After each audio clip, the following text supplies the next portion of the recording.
Vamos a explicar por qué se establece el sufragio universal masculino y el sufragio universal femenino. Y atentos porque hay mucho desconocimiento sobre este tema. Miren, a finales del siglo XVIII y comienzos del siglo XIX tienen lugar las llamadas revoluciones burguesas. Estamos hablando de la Revolución Americana, la Revolución Francesa y otras revoluciones que hubo en Europa occidental. Esas revoluciones burguesas eran protagonizadas por la clase burguesa y los burgueses pedían acabar con la sociedad estamental. En el siglo XVI, XVII y XVIII había una sociedad dividida en tres estamentos: nobleza, clero y pueblo llano. Era una sociedad de privilegios. Donde nacieses iba a estar toda tu vida. El que estaba arriba no podía descender, el que estaba abajo no podía ascender. Y los burgueses dicen, ¿por qué? ¿Esto por qué es así? Los burgueses querían acabar con esa sociedad estamental. Estaban de alguna manera inspirados por los ilustrados. Los ilustrados anteponían la razón a cualquier cosa. Y ellos que razonaban decían, ¿por qué un noble tiene más privilegios que alguien que no sea noble? De manera que los burgueses dicen, pues es verdad.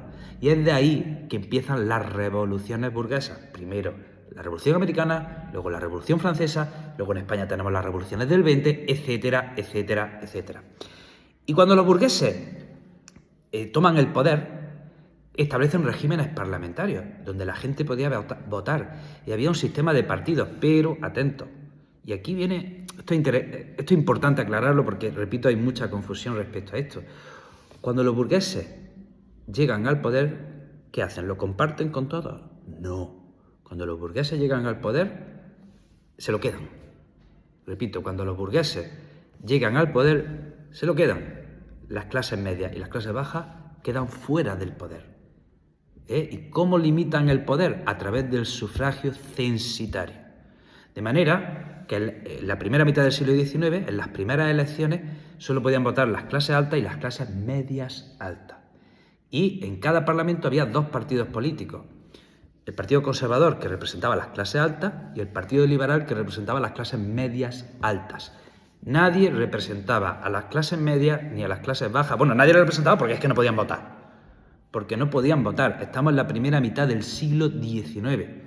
Pero a partir de 1850 hay un cambio de mentalidad y los gobiernos empiezan a aprobar leyes que permitan votar a más hombres sin distinción de renta. Se aprueban leyes que permitan ampliar el sufragio de manera que más hombres puedan votar aunque sean de clase media o clase baja. ¿Y por qué? ¿Por qué se va concediendo el sufragio universal masculino? Por lo siguiente. Miren, a partir de 1850 los países occidentales viven una explosión demográfica. Inglaterra, Francia, Alemania, Estados Unidos, España en menor medida, viven una explosión demográfica. En pocas décadas, cada país casi duplica su población. En pocas décadas. O sea, países que pasan a doblar su población en solo una generación. Entonces tenemos que antes países con poca población pasan a tener mucha población. Segundo factor, estos países occidentales se convierten en sociedades urbanas. La gente se va del pueblo a la ciudad. Antes eran sociedades rurales, ahora tenemos sociedades urbanas. Y tercer factor, la clase obrera. La clase obrera, nace la clase obrera. Nace la clase obrera y el movimiento obrero. En Inglaterra hubo un movimiento obrero llamado el cartismo. Y los obreros, ¿qué pedían? Poder votar. ¿Y para qué querían votar los obreros? ¿Porque querían ir a la urna y les hacía felices?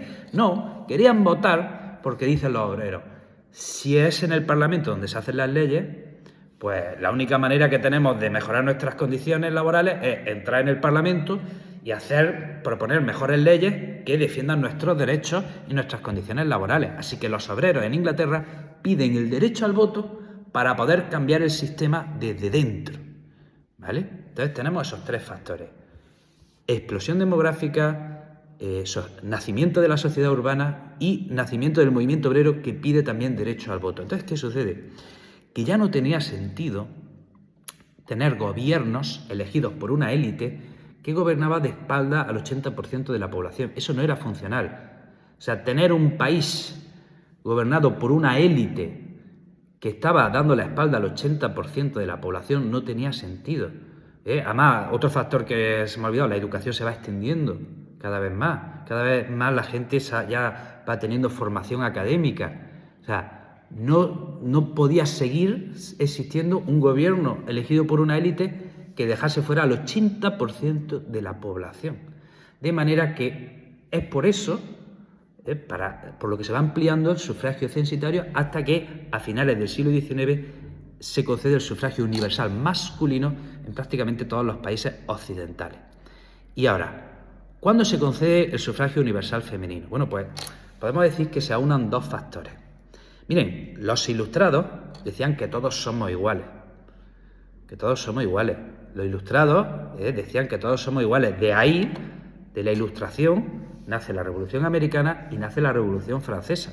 Recuerden que en la Revolución Americana, en la Declaración de Independencia, dicen: sostenemos por evidentes las siguientes verdades, que Dios ha creado a todos los hombres iguales y que le ha concedido los siguientes derechos: libertad, vida y búsqueda de la felicidad. ¿Vale? Repito, la Ilustración dice que todos somos iguales. Y de ahí nace la Revolución Americana, la Revolución Francesa, etcétera, etcétera, etcétera.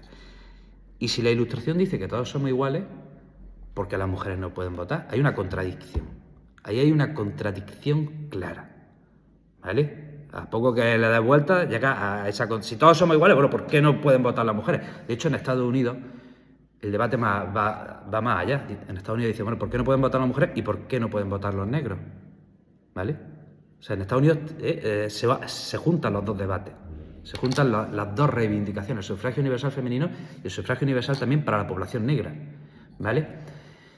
Entonces, decíamos que la Ilustración dice que todos somos iguales, pero a las mujeres se les ha dejado fuera, por lo tanto ahí había una contradicción que había que resolver. Y segundo factor, que es el que más se conoce, llega la Primera Guerra Mundial y los hombres van al frente y las mujeres ocupan el espacio que estaban dejando los hombres, sobre todo en la industria. Cuando termina la Primera Guerra Mundial, las mujeres, sobre todo, estamos hablando sobre todo en Inglaterra, las mujeres ya no quieren renunciar a ese espacio que han tomado, ya no quieren renunciar a ese protagonismo que han tomado, ¿vale? Y es a partir de la Primera Guerra Mundial ya cuando definitivamente se va concediendo el sufragio universal femenino, primero en Inglaterra, luego, bueno, los países nórdicos lo hicieron antes, pero se concede el sufragio universal en Inglaterra, luego en Estados Unidos y de alguna manera Inglaterra y Estados Unidos son los que van marcando el paso al resto de países, ¿no? Entonces, es por eso por lo que se concede el sufragio universal femenino, ¿vale? Ahí había una contradicción en las reivindicaciones de la Ilustración que había que resolver y después de la Primera Guerra Mundial las mujeres ya no iban a renunciar al protagonismo que habían tomado, ¿de acuerdo? Y esto es cómo se va extendiendo el sufragio universal masculino y luego el sufragio universal femenino.